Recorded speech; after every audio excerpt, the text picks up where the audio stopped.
saya bantu? Begini Bu, tujuan saya ke sini ingin konsultasi mengenai apa sih itu HIV/AIDS dan apa saja sih gejalanya serta bagaimana sih pencegahannya. Oke, baik. Ini sebelumnya dengan Mbak siapa ya? Saya Isfi Bu. Isfi, oke. Baik, sebelumnya di sini saya akan menjelaskan dengan bantuan media, yaitu lembar baru mengenai HIV sendiri. Jadi sebelumnya apa sih itu HIV/AIDS? Nah, HIV/AIDS ini merupakan hubungan jenis virus, yaitu sejenis virus yang membentuk sistem kekebalan tubuh yang dapat menimbulkan AIDS. Nah, AIDS sendiri ini berarti kumpulan gejala atau sindroma akibat menurunnya kekebalan tubuh yang disebabkan infeksi virus HIV sendiri. Kemudian apa sih penyebab dari HIV/AIDS itu? HIV itu disebabkan oleh virus HIV sendiri yang kemudian menginfeksi dan menyerang sistem imun, sehingga sistem imun itu akan rusak dan tidak dapat mencegah kuman-kuman yang masuk lagi. Kemudian tanda dan gejala HIV/AIDS, gejala awalnya bisa demam berkepanjangan, batuk dan sesak nafas lebih dari 1 bulan, kemudian mirip seperti gejala flu, penurunan berat badan, kemudian kelemahan tubuh, dan dapat menjadi gejala berkelanjutan seperti diare tanpa sebab yang jelas, kemudian kulit gatal dan bercak kemerahan, dan sampai bisa menjadi TBC, kanker kulit, gangguan susunan saraf, dan juga radang paru-paru. Nah, kemudian cara penularannya gimana sih HIV itu sendiri? Banyak sekali, yaitu yang pertama ada ibu pada bayinya, kemudian alat-alat untuk menolak kulit, kemudian menggunakan jarum suntik secara bergantian, darah dan darah tercemar HIV, dan juga hubungan seksual dengan pengidap HIV itu sendiri. Kemudian HIV itu juga tidak dapat menular melalui air, toilet yang bersamaan, kemudian berpelukan itu tidak bisa, kemudian melalui nyamuk juga tidak bisa. Jadi tidak perlu khawatir ya Bu. Kemudian bagaimana cara mencegahnya ya? Yang pertama, tidak melakukan hubungan seksual sebelum menikah. Yang kedua, tidak berguna dari pasangan. Kemudian yang ketiga, melakukan hubungan seksual dengan pelindung.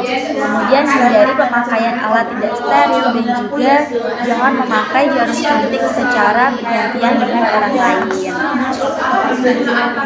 Kemudian bagaimana sih cara mengobatinya? Banyak sekali. Yang pertama, yaitu menggunakan NRTI atau Nucleoside Reverse Transcriptase Inhibitor, kemudian NRTI, kemudian menggunakan entry inhibitor dan juga integrase inhibitor.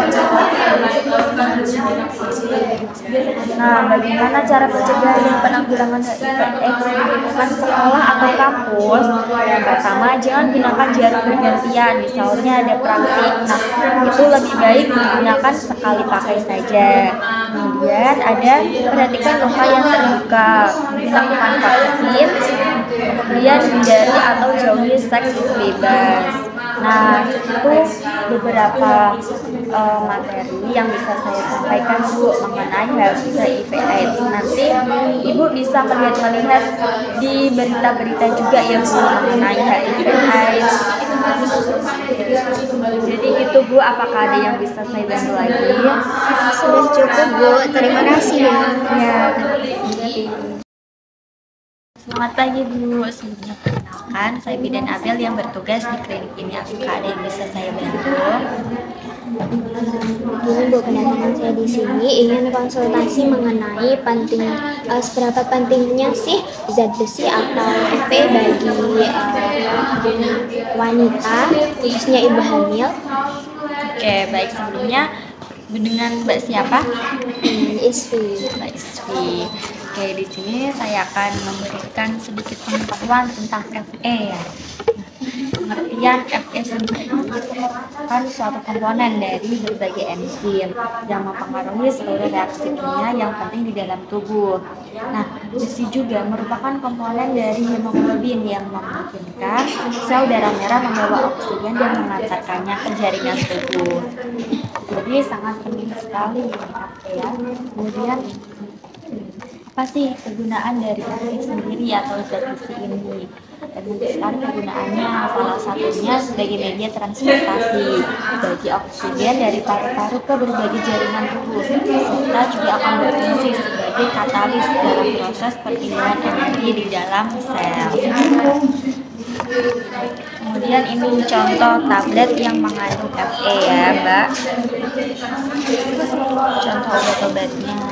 Kemudian kebutuhan atau dosis selama kehamilan yaitu 200 sampai 600 mg untuk memenuhi peningkatan massa sel darah merah. Kemudian 200 sampai 370 mg untuk janin yang bergantung pada berat lahirnya. Kemudian 150 sampai 200 mg untuk kehamilan eksternal dan 30 sampai 170 mg untuk pada pusat plasenta. Kemudian 90 sampai 350 mg untuk menggantikan darah yang hilang saat melahirkan. Jadi dengan demikian, kebutuhan total gizi pada kehamilan berkisar antara 580 sampai 1340 mg ya Mbak. Sedangkan satu tablet Fe saja mengandung 60 mg Fe. Jadi dibutuhkan paling sedikit 90 tablet Fe untuk memenuhi kebutuhan zat besi selama hamil sampai 42 minggu setelah melahirkan. Kemudian kebutuhan atau dosis per hari ibu hamil memerlukan rata-rata 3,5 sampai 4 mg zat besi per hari. Kebutuhan ini akan meningkat secara signifikan dalam trimester terakhir, yaitu dari rata-rata 2,5 mg per hari pada awal kehamilan menjadi 6,6 mg per hari.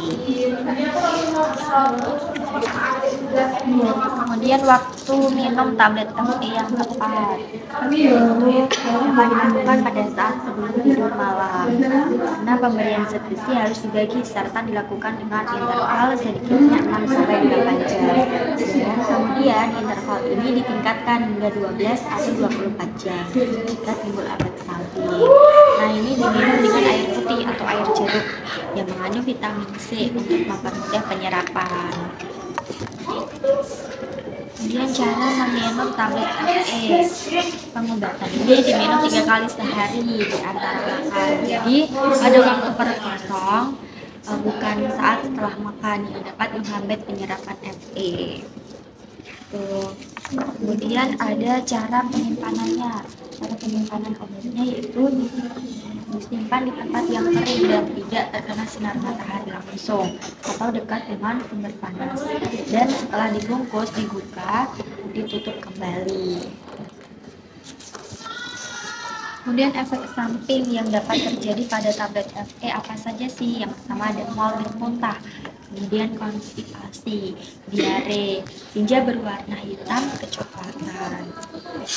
Jadi jika terjadi hal-hal tersebut, itu hal yang wajar ya Mbak, karena itu termasuk efek samping dari obat tersebut. Kemudian ada makanan yang mengandung Fe, misalnya Mbaknya tidak mau sering-sering minum obatnya, jadi ada buah-buahan nih yang mengandung zat besi, misalnya ada berbagai jenis kacang-kacangan, kedelai dan kacang hijau, kemudian berbagai jenis sayuran dan jenis buah-buahan juga. Kemudian makanan yang membantu penyerapan Fe, misalnya ada vitamin C. Mudah-mudahan vitamin C ini dapat mencegah anemia dan dalam melakukan proses interselular dan proses penyembuhan luka. Gitu. Jadi vitamin C ini sangat membantu dalam penyerapan obat Fe tersebut ya Mbak. Kemudian ada lagi makanan yang menghambat penyerapan Fe, apa saja sih?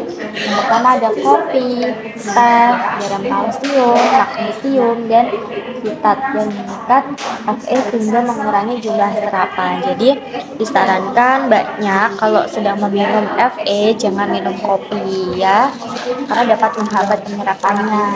Kemudian cara mengolah makanannya, itu sebaiknya dimasak untuk sekali penyajian karena kandungan gizinya akan rusak jika dihangatkan kembali. Kemudian jangan mengonsumsi setelah dimasak lebih dari 6 jam karena zat besinya sudah rusak. Nah, itulah sedikit informasi yang dapat saya sampaikan. Kira-kira sudah jelas atau ada yang ingin ditanyakan lagi, Mbak? Sudah jelas, Bu. Oke, terima kasih, Mbak. Oke, halo, selamat pagi Mbak. Sebelumnya, perkenalkan saya Bida Nabil yang bertugas pada klinik ini. Bisa saya bantu? Ini Bu, tujuan saya ke sini ingin konsultasi mengenai kesehatan reproduksi. Sebelumnya dengan Mbak siapa? Saya Mbak Iswi. Umurnya berapa Mbak? Saya 17 tahun. Yang masih remaja ya. Oke, ini saya akan menjelaskan mengenai kesehatan reproduksi itu sendiri. Nah, kesehatan reproduksi itu apa sih? Kesehatan reproduksi itu suatu keadaan fisik, mental, dan sosial yang utuh, bukan hanya bebas dari penyakit, kecacatan, dan segala aspek yang berhubungan dengan sistem reproduksi, fungsi, serta prosesnya. Nah, kesehatan reproduksi ini sangat penting bagi remaja, apalagi mbaknya ini lagi umur 17 tahun ya. Nah, untuk apa sih menjaga kesehatan reproduksi ini? Agar kesuburan tetap terjaga sehingga dapat menghasilkan keturunan dengan baik.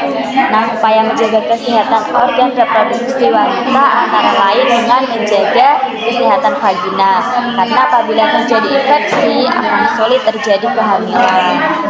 Kemudian bagaimana sih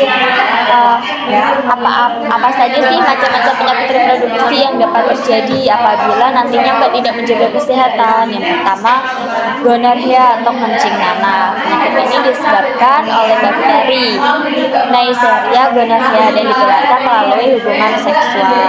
Kemudian yang kedua ada sifilis yang disebabkan oleh bakteri Treponema, yaitu dapat melalui hubungan seksual. Kemudian yang ketiga ada herpes genital, disebabkan oleh virus herpes simplex serotipe 2 ini. Dan juga ada keputihan, dan juga ada AIDS yang disebabkan oleh virus HIV sendiri. Kemudian bagaimana sih Bu cara mencegahnya?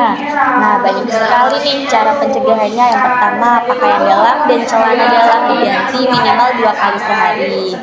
Kemudian menggunakan celana dalam berbahan menyerap keringat, pakai handuk yang bersih, kering, tidak lembab dan bau. Kemudian bagi wanita setelah buang air kecil, cara cebok yang benar dari arah depan ke belakang agar kuman dari anus tidak ikut ke organ reproduksi. Begitu, Mbak. Nah, kira-kira itu yang dapat saya sampaikan mengenai kesehatan reproduksi pada remaja. Kira-kira ada yang ingin ditanyakan lagi? Sudah cukup Bu, terima kasih. Oke, terima kasih kembali.